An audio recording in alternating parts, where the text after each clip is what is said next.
Imagine this, right? Every morning, like clockwork, I'm there planting a kiss on my husband's cheek. Our life? Picture perfect suburbia. The kind of place where you swear you could hear a sitcom laugh track in the background. It's all roses and sunshine, or so I thought. Now, let's fast forward to me volunteering at this charity event. I'm all smiles, laughter booming louder than the band playing. It's one of those moments, you know, where you feel like you're exactly where you're supposed to be. But then, this guy, Mr. Charming Stranger, waltzes up to me with a drink. Thought you could use this, he says, smile all dazzling. And bam, just like that, there's this spark. Haven't felt that in, God, years? Next thing I know, I'm sneaking texts with him. Every ding from my phone sends this thrill up my spine, mixed with a dollop of guilt. I'm doing mental gymnastics to keep my phone screen from my husband. It's like I'm back in high school, hiding my report card. Then, Mr. Charming ups the ante. Escape with me, he says. A secluded beach, this weekend. Just us. My heart's racing, thoughts swirling. It's reckless, insane even. But it's like there's this magnetic pull, and saying no isn't in the cards. So, I spin this tale about a girl's weekend to my husband. His trusting eyes don't catch the lie, and it weighs on me like a ton of bricks. But the adventure, the secrecy of it all with the stranger, it's intoxicating. The beach weekend? Straight out of a romance novel. The kind you devour in one sitting. He's all stories and soft touches under the moonlight, swearing it's fate. And I'm there, lapping it up, drowning in this connection that feels too intense, too right to question. I'm telling you, it was a whirlwind. From believing in the perfect life to questioning what perfect even means. Each step, each action, felt like it was leading to something monumental. And boy, was it ever. So, picture this. I'm back home from that whirlwind beach escapade, right? But it's like I never really came back. My mind's still on that sandy shore, tangled up in whispers and waves. My husband's talking, doing that thing where he's trying to catch my eye, but I'm miles away. His words? Just background noise. And then there's my phone, buzzing with texts from him, Mr. Unbelievable.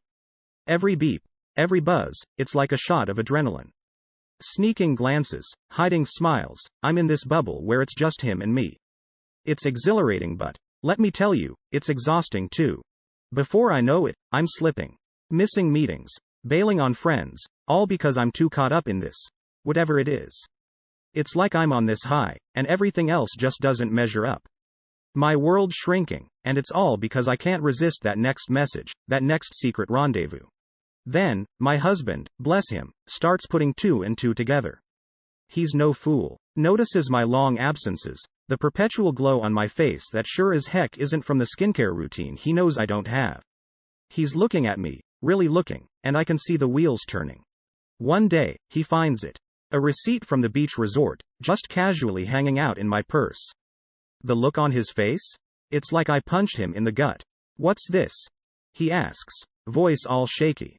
And there I am, cornered, coming up with the most cliché line in the book.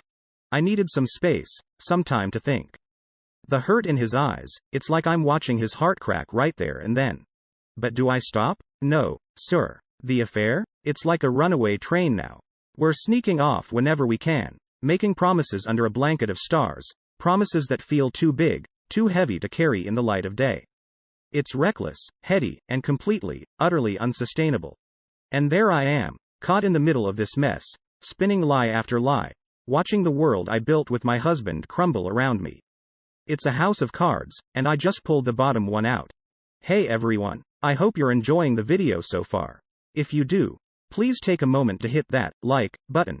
It really helps me out and lets me know you appreciate the content. Also, if you haven't already, consider subscribing to the channel. Subscribing is a great way to stay updated with all the latest videos and to be part of our growing community. It's quick, it's free, and it ensures you won't miss out on any upcoming content. So go ahead, smash that like button and hit subscribe. Your support means a lot and keeps this channel going. Thanks for watching. Alright, so here's where things get really twisted. I'm deep in this fantasy, convinced I've hit the jackpot with Mr. Charming. My head swirling with this idea that he's the one, my soulmate, even though this little voice in the back of my head keeps whispering, are you sure? Then, out of nowhere, my husband, the man I promised to love and cherish, comes to me with this idea of couples therapy. Can you believe it? He's willing to work through my mess. But me? I'm too far gone, too blinded by this intoxicating affair. We're beyond help, I tell him, and the look of desperation in his eyes? It haunts me. One night, I'm out, and I overhear Mr. Charming at the bar. He's boasting, can you believe? Bragging about his latest conquest, me. My heart doesn't just skip a beat, it feels like it stops. But when I confront him, he's all smiles and excuses, saying I got it all wrong. And me, like the fool I am, I choose to believe him. I want to believe him so badly that I start cutting ties left and right, diving headfirst into this lie I've convinced myself is love. But then, the final blow. My husband, the one person who's been my rock through everything, packs his bags and leaves. He leaves behind this note, all heartbreak and hope, saying he'll always love me and that he's waiting for me to come back. It's like a punch to the gut, a wake-up call I'm not ready for. Just when I think it can't get any worse, it does. I find out Mr. Charming isn't just my Mr. Charming. He's been playing the field, juggling women like it's his job. And when I confront him, expecting another excuse I can cling to, he drops the act. Cold and cruel, he tells me I was nothing but a distraction, a way to pass the time. It's like the floor's been ripped out from under me. Every lie, every whispered promise, it all crumbles away, leaving me with nothing but the harsh truth. I was played, and the cost? It's more than I can bear. Alright, let's dive into where it all starts to unravel, big time. After the whole disaster with Mr. Charming, I'm at rock bottom, right? So, I do the only thing that makes sense to me. I try to go back to my husband, thinking maybe, just maybe, we can patch things up. But guess what? He's moved on. Yeah. There's someone else making him smile now, someone not me. It's like a slap in the face, waking me up to what I've lost. I'm sitting there, trying to process it all, and it hits me hard. The life I took for granted, the man I thought would always be there waiting for me, it's all gone. And for what? A fling that left me emptier than ever. I'm craving the mundane moments I once rolled my eyes at, longing for a normalcy I thought was suffocating me before. As if the universe hasn't kicked me enough, I see him, Mr. Charming, parading around with his new flavor of the month. They're in our spots, the ones we laughed in, kissed in, made a million memories in. It's like he's intentionally twisting the knife, showing off his shiny new toy where he knows I'll see them. Feeling like a total pariah, I reach out to my old friends, hoping for some shred of the life I left behind. But the cold, hard truth? I've burned those bridges too. The calls go unanswered, the messages unreturned. It's a lonely realization, knowing you're reaping the whirlwind of your own choices. So, what's a girl to do? I pull myself up by the bootstraps, or at least I try to. Job hunting, therapy sessions, you name it. I'm doing it all, trying to glue back together the pieces of the life I shattered. It's tough, humbling, and sometimes, it feels downright hopeless. But what choice do I have? Every attempt to reach out to my husband is met with a polite, no, thank you. It's clear, his heart, once mine to call home, is barricaded against me. The pain of rejection, of knowing I've caused irreparable damage, it's a constant ache, a reminder of the cost of my choices. And then, as if I needed another punch to the gut, I see them again, Mr. Charming and his latest conquest, laughing carelessly in a cafe we once loved. It's a cruel echo of a past that feels both like yesterday and a lifetime ago. The happiness I once knew now feels like a foreign concept, something I can only observe from the outside looking in. So, here I am, trying to piece together a life from the ruins of my decisions, learning the hard way that some mistakes, once made, carve out a void that no amount of regret can fill. It's a tough pill to swallow, realizing that the search for a fleeting thrill has cost me everything that once made my life whole. So, there I was, a complete mess but fired up with a kind of angry energy I didn't know I had in me. I'm thinking, if I can't fix my own disaster, maybe I can stop someone else from stepping into this nightmare. It's like, if I could save this new girl from Mr. Heartbreaker, maybe, just maybe, I could salvage a piece of my dignity. I start digging through every message, every photo, all the evidence of his two-timing ways. It's painful, you know?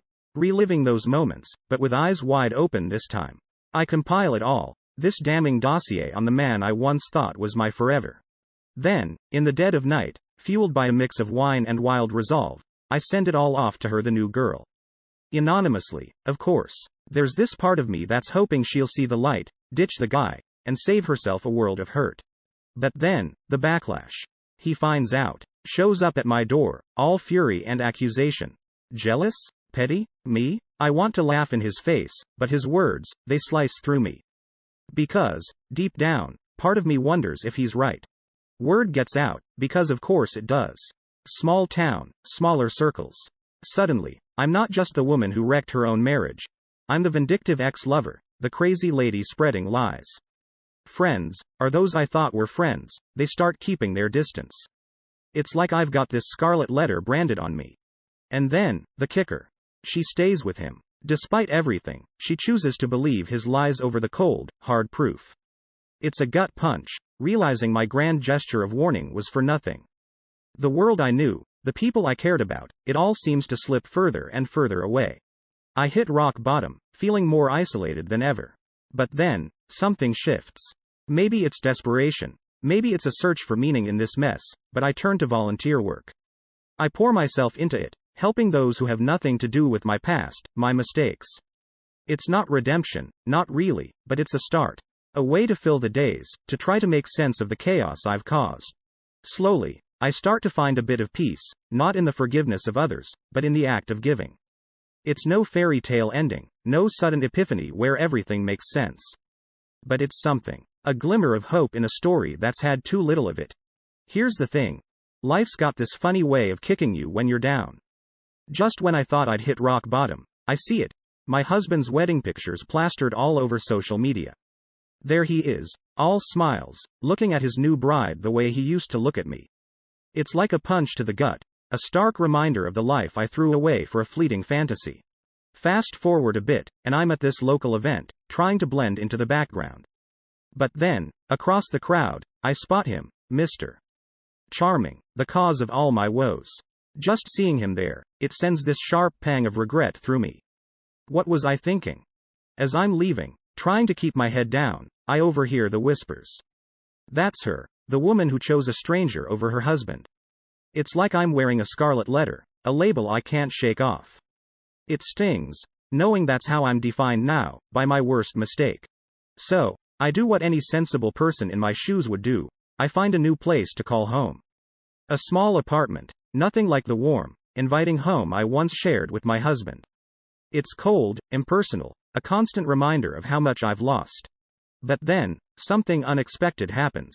I adopt a dog, a scruffy little thing with more love to give than I ever imagined possible. This dog, he doesn't care about my past, my mistakes. His affection is unconditional. A stark contrast to the complicated mess of human relationships I've tangled myself in. Inspired by this newfound perspective, I start writing a blog. It's nothing fancy, just me pouring my heart out, sharing my story in the hopes of warning others about the dangers of infidelity. It's raw, it's real, and somehow, it starts to resonate. People begin to follow my journey, sharing their own stories of betrayal and heartbreak. It's a small community, but it's something. A connection to others who understand the pain of making unforgivable mistakes. This blog, it becomes my therapy, my way of making amends, even if only to myself. It's not redemption, not by a long shot, but it's a start. A step towards forgiving myself, towards rebuilding from the rubble of my choices. And in the midst of it all, I find a sliver of hope, a reminder that even in our darkest moments, there's a chance for a new beginning. Just when I thought I was invisible, lost in the sea of my own mess, something incredible happens. I get this message, right? It's from a woman who's been following my blog. She tells me, your story stopped me in my tracks, made me see the edge I was walking towards. Thank you for saving me from making the same mistake. Can you believe it? My mess, my disaster, helped someone. It's this unexpected beacon of light in the darkness I've been wading through. Buoyed by this, I start putting myself out there more. I'm talking at local events, sharing the raw, unfiltered truth of my journey. It's scary, laying it all bare, but it feels like I'm finally turning my shipwreck of a story into a lighthouse for others. Finding purpose in the pain, you know? But let's be real, the nights are still tough. I'm lying there, staring at the ceiling, and the ache for my husband's forgiveness is this constant companion. It's like no matter how many people I reach, how many might benefit from my cautionary tale, that one person's forgiveness, the one that matters most, feels like a universe away. Then, one day, I catch wind of Mr. Charming's latest romantic casualty. Part of me, that petty, hurt part, feels this flicker of vindication.